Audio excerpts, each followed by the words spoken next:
Welcome back to Karmic Justice Court TV. All rise. Taking the stand today is the late, great Miss Whitney Houston. She wants to chime in about her passing, about her body, about her ongoing health struggles, about her eyes and what she's seen. And she wants to come clean today. And she has chosen Karmic Justice TV as the platform to do that. So we thank you so much, Miss Whitney Houston.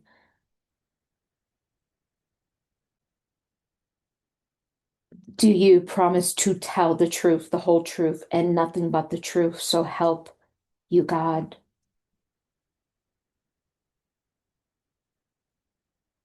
And Whitney, she fidgets with her head. It's moving around. She has a kind of like dress like how she was in The Bodyguard, very slim, blue jeans, black blazer, white t-shirt. She even has glasses on and sometimes they're off and she fidgets. Yes, yes, yes, yes. Yes, yes, yes. All right, Whitney, and you can calm down. Thank you for that. And we can all be seated and let's go ahead and start the session. Whitney. Whitney, we're going to do something here together and I'm going to take a few big deep breaths and I want you to bring the awareness on what happened to you the day of your passing. You can just bring the awareness to a physical body part of mine, and then that way I'll be able to tell the jury what happened.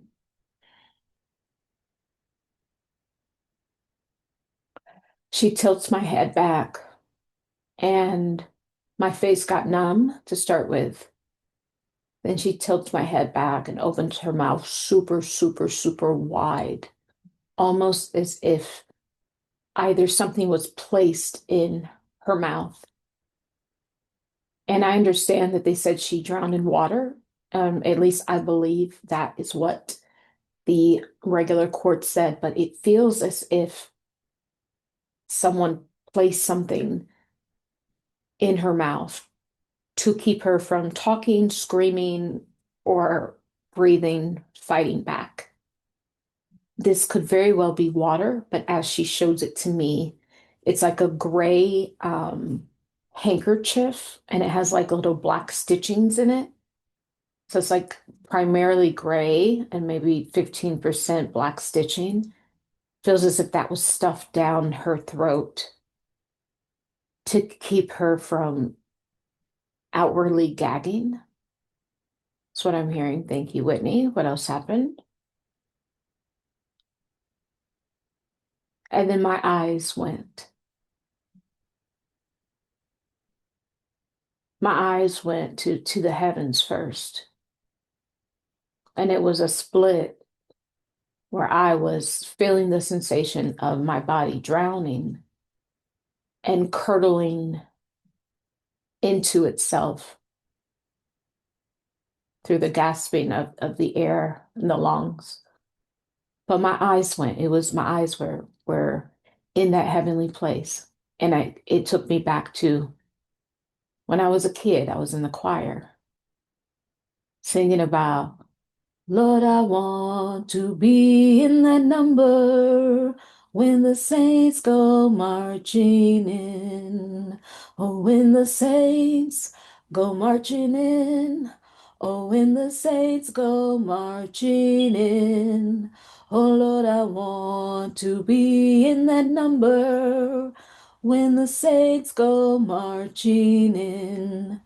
And it just took me there. It took me back and it what it did for me, and I thank God, it separated me from what was going on with my physical body because my physical body was being tormented. My physical body was being s snuffed. Life energy, life force, life wisdom was being snuffed out of me. Like, like if someone goes and it gets something to pump something, that's what it felt like. It was being taken away in a very harsh way. And I didn't say I don't understand this. My eyes, my spiritual eyes, it went to that heavenly place. And I really think my foundation in the church and in the choir and everything my mother taught me. And I didn't know it would be those foundational things that would actually help my passing, that would help me pass through my passing. So I didn't feel it in its entirety, although I felt it, but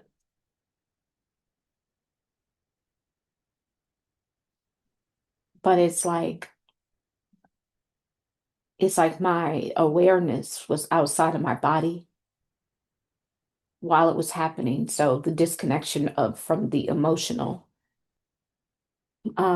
strife was not as harsh. Puddling. She brings the word puddling, puddling, puddling, puddling, puddling, puddling.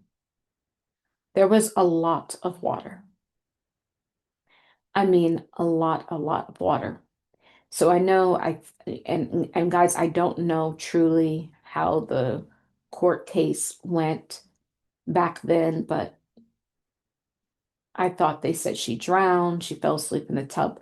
She says there's a lot of puddling, and I do see an overflow of the water in the tub, but it appears that there was a another person there causing all of this. I want you to take me what happened. What happened? You said your eyes were fixed on heaven. Can you take the cords through what it's like to pass? What happened to your physical body? Okay, she fidgets. It shut down. It shut down. All of it shut down. All of it shut down. She brings a pain to my heart. But it wasn't like a heart pain physicality. It was like the passing of my body, it hurt my heart. My heart was emotionally hurt because this was not supposed to happen.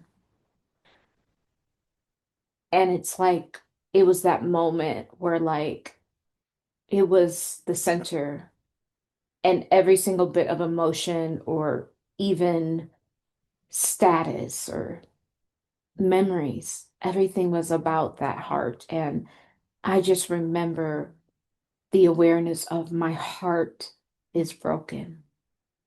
Like the passing away of this Whitney Houston body has hurt my heart. And that was shocking to me because the heart was a separate consciousness. And I never knew that. I never felt that. Maybe because I wasn't as in tune to my body as I should have been. But that was surprising for me. And to be honest, that did make me a little sad because it was like, even though I'm kind of my awareness is going before the actual passing of my body, to kind of look back and feel the impression of my heart being sad, that made me sad. Like that made my awareness that was, that was going into this heavenly place. That made me sad. And that was very, very surprising. And if I would have known that, I would have nurtured my heart a lot more. If I would have known how it would show up for me, and it was like it was everything all in one. It was my mother, it was my best friends. It was like everyone had a chance to be there with me, but it was just this one voice of the heart, which um, like held. the voices of many of my loved ones. It was beautiful. It was beautiful.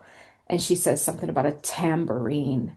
It was beautiful, like a tambourine, like the shaking sound that that makes. And I think she gives reference to her heart really truly trying to hold on. Her heart was fighting this death. Her heart did not want to stop. It fought with every beat. It fought for about 3 minutes and 43 seconds. It fought, it fought, it fought. And it's weird because she gives the meaning of the 3 minutes and 43 seconds almost as if this is the length of a song, you know? Um, Whitney, what do you mean by that? 3 minutes and 41 seconds.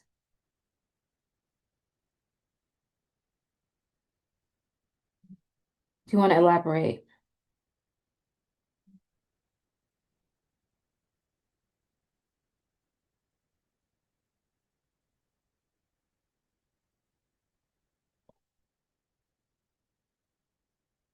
Yeah, it was just,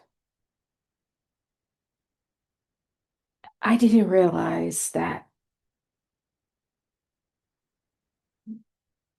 I didn't realize how programmable this simulation is. How the music was not separate. It's like I was the music. I was the machine, the instrument. It was me. I was it. My essence, my body, my joy. I was never separate from music. And I think I want people to understand that, and people that are wanting to get into the music business. When music runs through your veins, when it is ordained, when it is part of you, then you need not ask anyone outside for, to boast you into this success. Because if it's truly part of you, that is also built in your ordained time. Call it a time of arrival to get discovered, almost like a birth. That is yours too, and you have it. And the music industry wants you to believe that you need it for that. But I'm here to tell you that if you are a musician, your body is an instrument, your body is the businessman, your body is the one that will put you on. It's your manager, it's the crowd, it's all of that. Nothing is separate. I want the courts to know nothing is separate. Even when I go to the concerts and I look out in the crowd and I see my fans screaming and singing along. It takes me back to when I was a kid and I was dreaming. I was the fan back then. And so, in a way, I birthed all of it. All of it comes through you. And if I would have known that, I wouldn't have struggled with drugs and alcohol and pills and loveless marriages and facades and hiding behind sunglasses and hiding bruises and hiding my weaknesses. I wouldn't have gone through any of that because you come in with everything. And I mean, literally, everything is a reflection of you. So I want everyone to know that. I want to spread that. Thank you.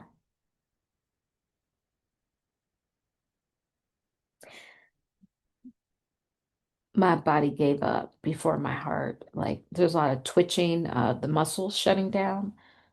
Um, it's interesting. It's almost as if the brain had to kind of start shutting things down, or maybe it went into survival mode, but there's a lot of twitching and shaking with the muscles kind of giving out, or maybe even possibly being in shock.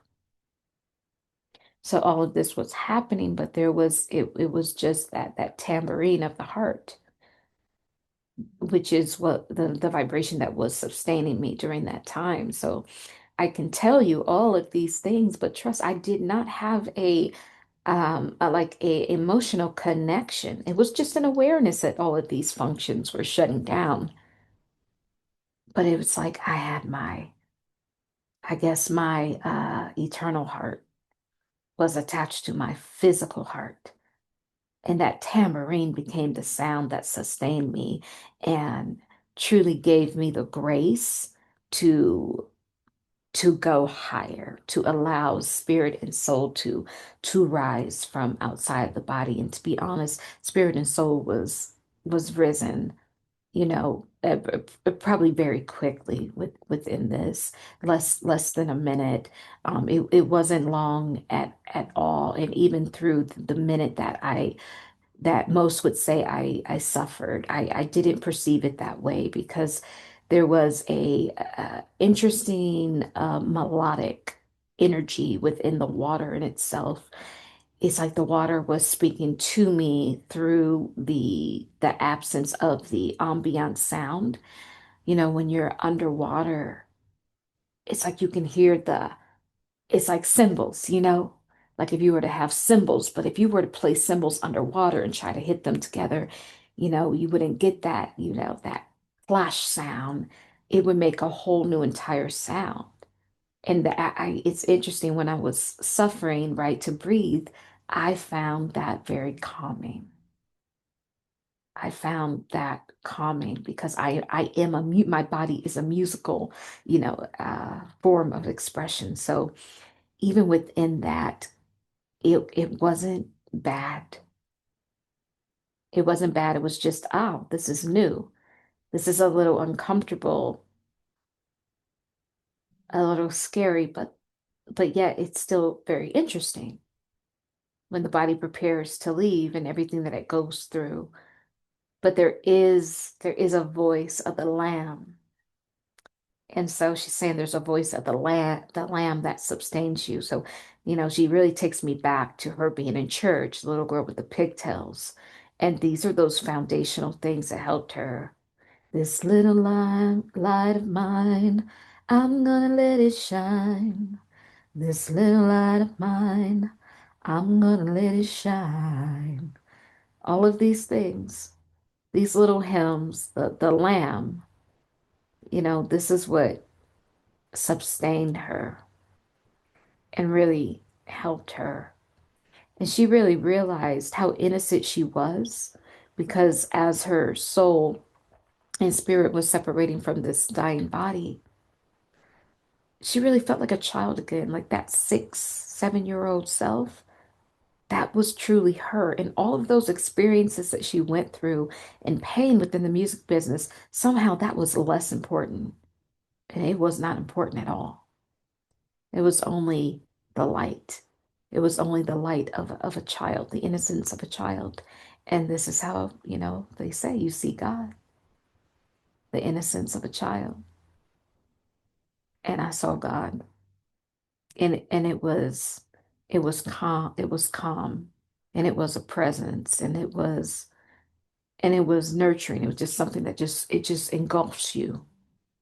You don't have to see it or this thing called faith and all of that. All of those things go out the window. It goes out the window when it just engulfs you. It's a magnet. God is magnetic. It's a magnet. So once you you are of soul and spirit, you now become the other part to the magnet, and it's just shoot, you just go back together. I want people to know that because we spend so much time arguing with these separate religions and all of that. But when truly, truly, and even for the ones that will call on the name of Jesus, or they might call on the name of their other God or deity, but whatever name you call on, I'm here to tell you that once the soul and the spirit truly does leave the energy field from the body, there is a magnetic just togetherness that happens instantaneously. You go back to being part of this magnetic sphere. It's almost like a magnetic spear. Magnetic spear. Magnetic spear. And how does it feel to be in that magnetic sphere? How does it feel to be? Are you saying that you're one with God?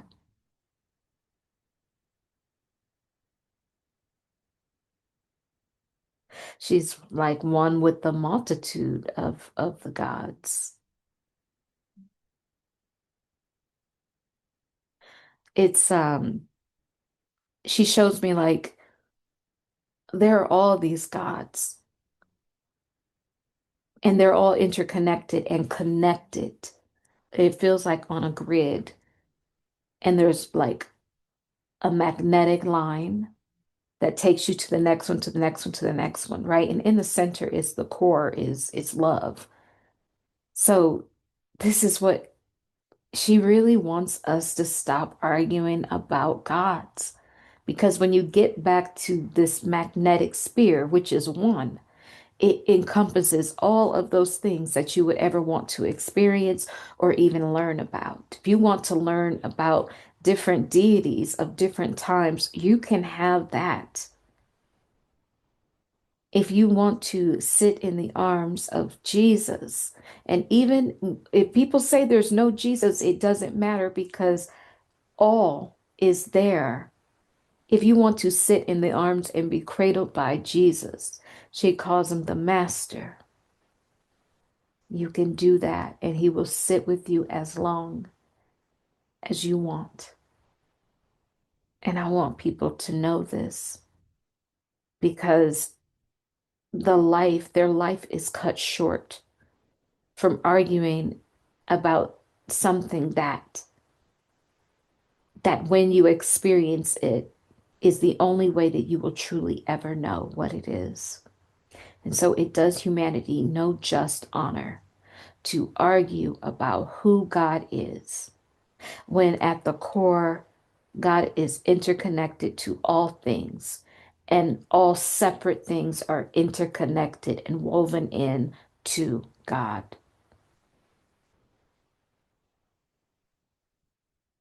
And my younger part of me needed to hear that because the younger part of me was also very heavily indoctrinated. And it was that fear of the being sinful that actually brought me into sinful places and I opened sinful doors. Had I known about this love, this deep love and magnetic sphere, like this energy field of God, right? That is just all encompassing and just swoops you up, to embrace you. Had I known about that love that I can never be severed or separate from, I would have had a different experience in Hollywood because I felt one cigarette was me being too sinful to turn back around to God. I truly felt that way. So even when I made a tiny mess up, even though I didn't vocalize it, within my heart, I started to separate myself from God because I thought I had to be perfect. And so I want the young churchgoers to understand that the only way you are perfect is within God's law, which is God's love. And you will not meet such a thing or even know of it, even if I were to explain it, until you are within it. And so we need not worry about that. We follow heart's desire. Just like I was the musical instrument. And I outsourced every bit of what I had inside of myself was outsourced to the music and record executives, to the hottest producer that promised, to put me, higher up on the map. But there wasn't any higher for me to go because I was the ultimate instrument. Just knowing that, just knowing how complete you are. We're always told that we're so broken, we're born into sin. But I want to provide a different perspective of just how complete you are. And it is all those imperfections that will make you complete. God's law is love. God's love is the law. Loving yourself. And that's why takes me to the greatest love of all. Greatest love of all. Thank you, Whitney. And that's why that song was so special. And that's why it struck a chord with me. And it always was the bridge between my younger self and my higher self. That song, Learning to Love Yourself, is the greatest love of all. And I had it right there in those lyrics that whole time.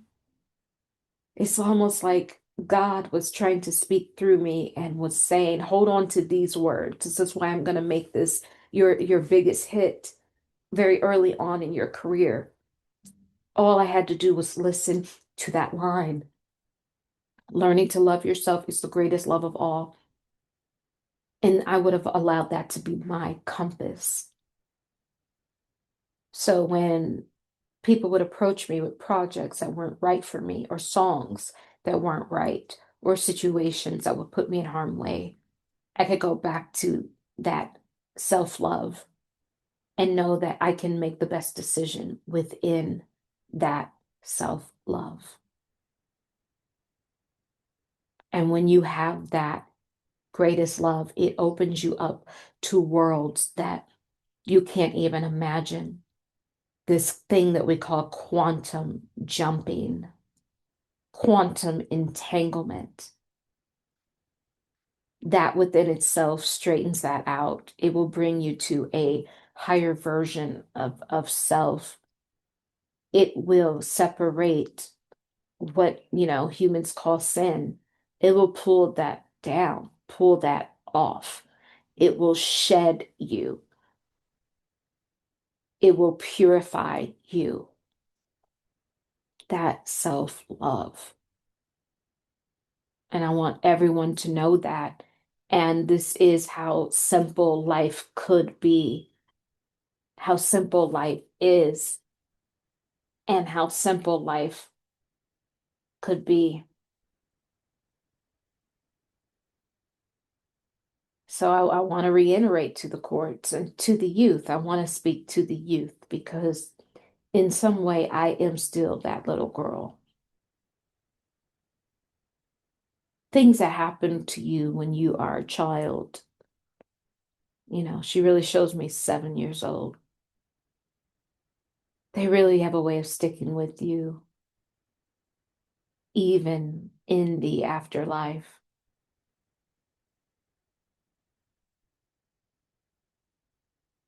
Life is very simple.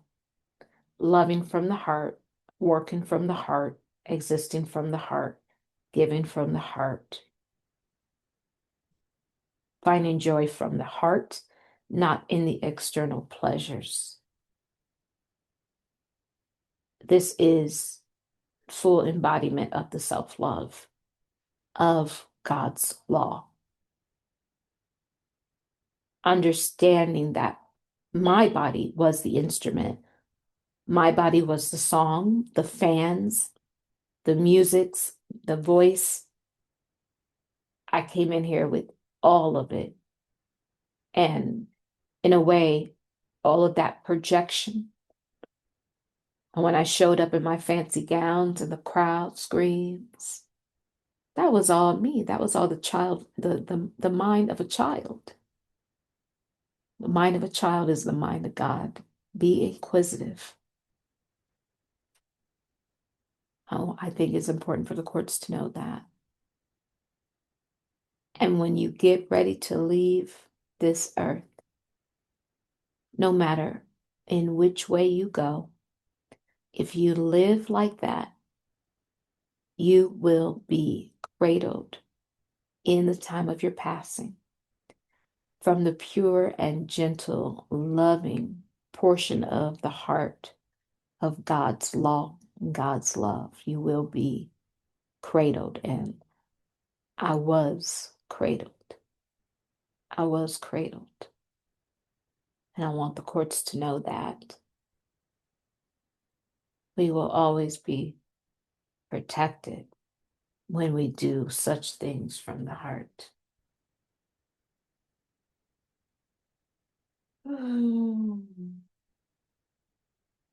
What do you want to say about Ray J? What do you want to say about Brandy's brother, Ray J? She's smoking a cigarette, calling him a little shit, little runt. I didn't think much of him. He was just running around like a kid, like a chicken, just in the background, just running around. I didn't think much of him.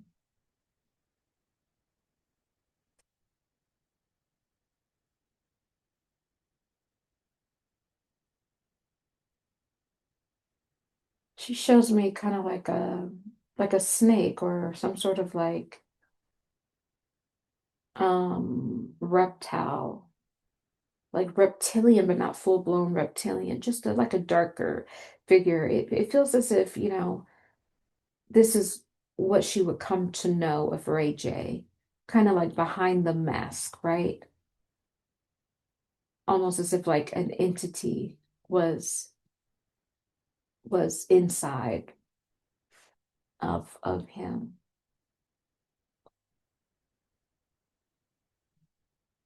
hmm and to be honest with you, that's when things got dark for me. It's like I turned a lot darker. I think and this is all alleged now, but it appears that he was supplying her with stuff like drugs and stuff. And not that she wasn't doing those things before, but whatever he was supplying, it almost turned her. And I'm seeing her almost be like a different entity.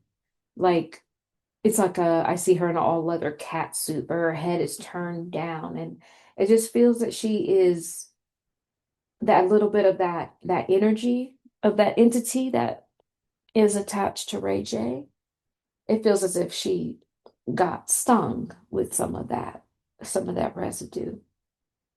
And she really started to go down. Whatever he was supplying, it was deeper than a drug. It was literally, it was taking God or life force away, but it's the life force of God that it was taken away, and it was separating her from, remember how she said that if she smoked a cigarette, she would start to separate, that sin that she felt would separate her from God. Well, when the Ray J came and started supplying her with all these things, IVs too, like different things, guys, weird things. Dark things. It's weird. I'm even seeing blood of her getting like a blood IV, but it's not her blood, if you know what I mean. I don't know if it's, you know what I mean, the adrena wrong, but it looks like that, and it looks like, you know, see who the people he's working for. He was working with all those people, Clyde and them, she says, he was their runner. He was their runner. That's who he was. He was their runner. And I was their token victim. Mm-hmm. Yep. Yep. Ooh,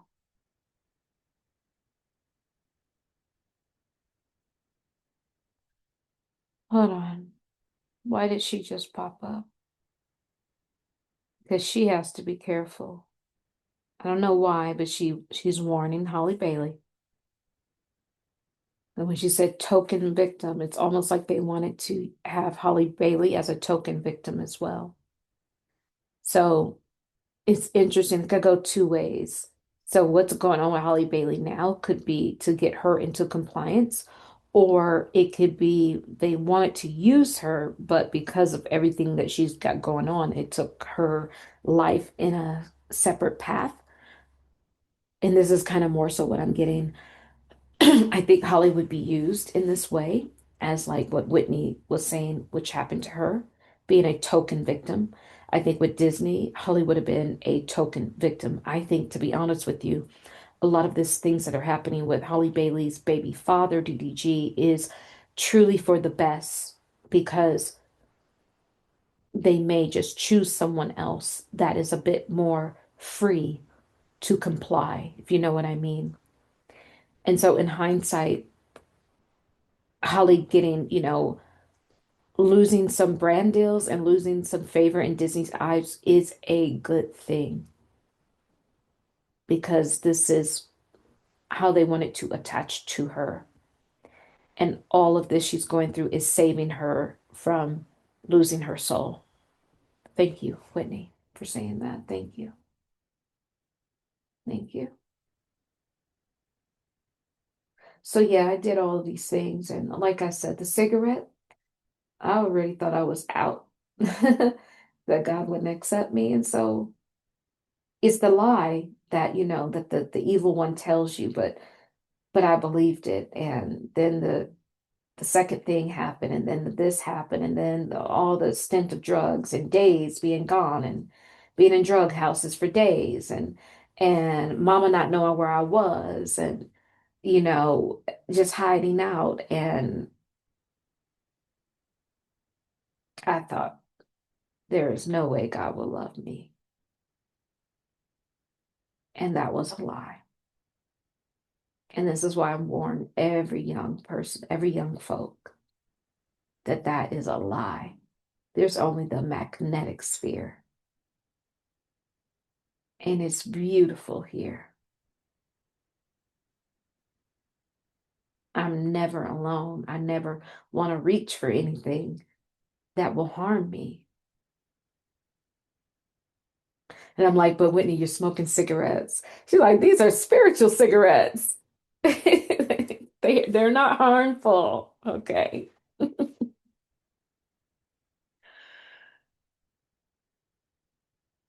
And nothing can harm you. And I wish I would have known that. I would have been more fearless. Nothing can harm you.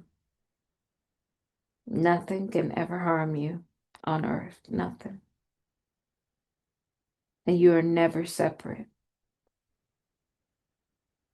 I want to stay on Ray J and him being your supplier and him priming you and being the runner of, these high up Hollywood people. Do you feel he's responsible in a way for what happened to you the day in the tub? Do you feel he's responsible?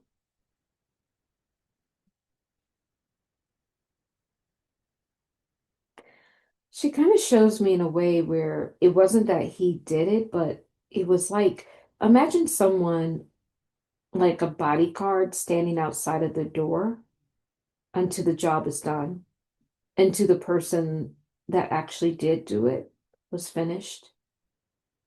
It feels as if this is what, and I don't know if that's what happened, but this is how she describes it. That's the purpose that Ray J served. This is all alleged now, but this is what she is saying. That's the purpose he served. It's like he held everything in position until the deed was done. And I'm not sure, this is just me talking now. I'm not sure if Ray J knew that this was to be the outcome, but it felt that whoever he was working for as the runner boy, that this was their plan. And so intentionally, maybe unintentionally, intentionally, Ray J stood outside of the door while she was grasping for her last breaths. So, yes, he is part of it, part of the network, is what she said. He's part of the network. Does he feel that he is? He sees it. He sees it at night. He sees it. He has dreams about me, like hunting dreams about me, and he can't unsee it. It hunts him. And I think it will forever haunt him because of the entity that he has lived with for so long. Okay. Thank you. So what's next for you? More joy and more fruits of the spirit. which she shows me, which are beautiful. And she's earning a lot of fruits of the spirit where she is. I love it. Says something about this is concrete, like submitted in stone. So, like, these gifts are what she's earning. She's earning them, learning and earning them. Like, these will be part of her soul. And she's very comfortable with where she is because she's still growing and learning to those deficiencies that she felt that she had from being heavily in religion.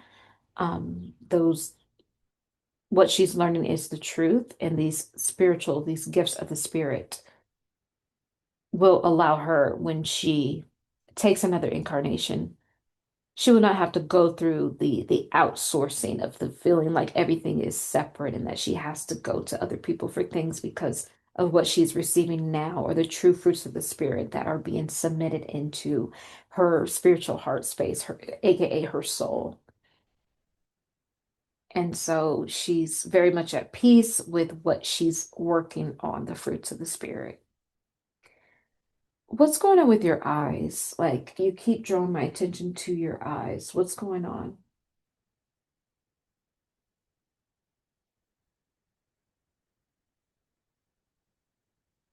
You want to talk about that? What's going on with your eyes?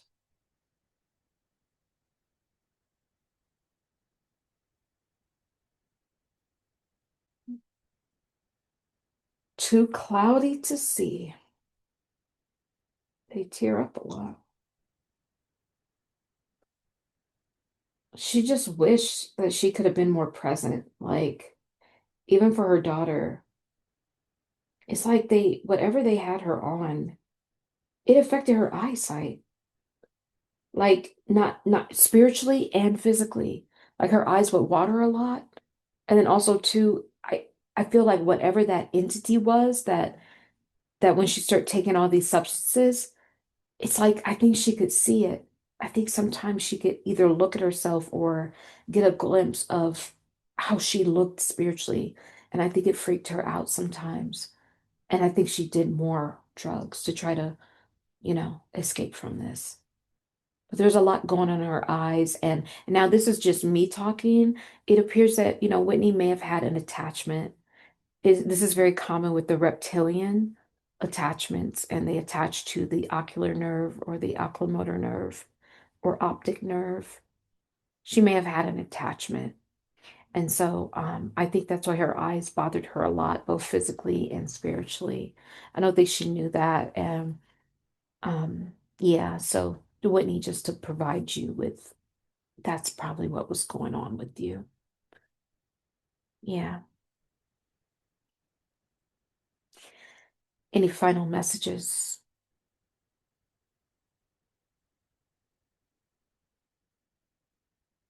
Be careful who you trust and be careful who you allow to trust you, who you fall in love with.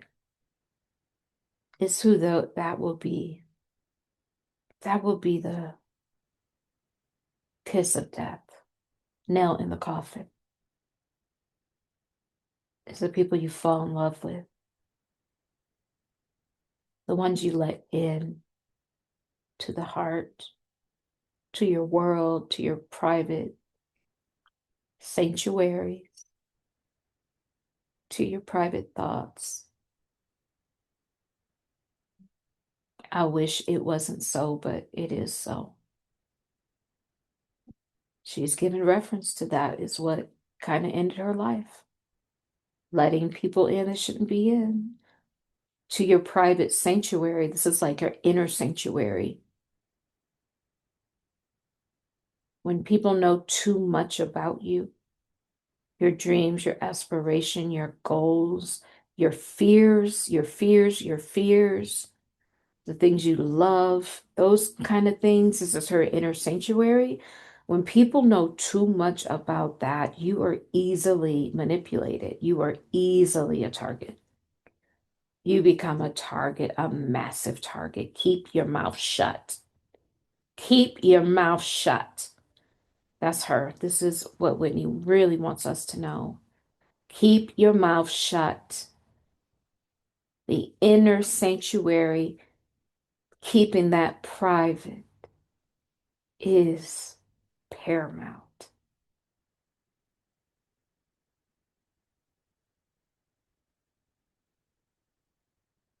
Trusting little,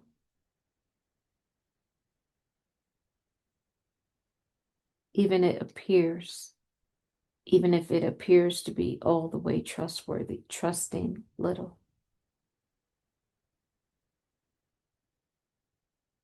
Thank you, Whitney.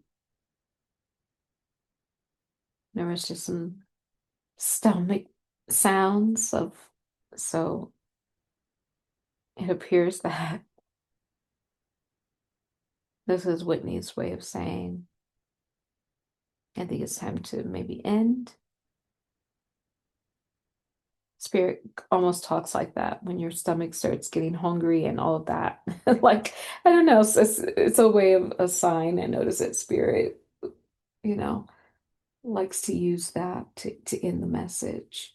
And she's saying, don't worry about my daughter. She's here with me. So she didn't lose anything. There's nothing to even speak upon that. And this is part of her inner sanctuary, is why she didn't mention her. And that's the thing when she talks about the inner sanctuary, she should have even never had her daughter around certain people. This is also a part of why she's not here, because that she could have been more protective with her sanctuary. So she wants us to all safeguard that, which of course you guys know it is the heart, right? So just be careful and be mindful and be of good joy, is what she's saying, and you'll be fine. And she has her daughter kind of tucked away, kind of like right behind her. And it's like she's covering her. She's very protective. And I respect that. And I'm going to go ahead and disconnect from your energy and let you off of the stand. And thank you for showing up here to Spiritual Court today, just to give us a lesson on the soul and of the heart and of our own abilities. Thank you so much. It was such an honor to be with you, spend this time with you, and to talk to you. And you have such a beautiful soul, and you're so wise. I'm going to let you off of the stand, disconnecting from your energy field. Be well, be well, as we walk together in divine love. Court is adjourned. Thanks for watching Karmic Justice Court TV.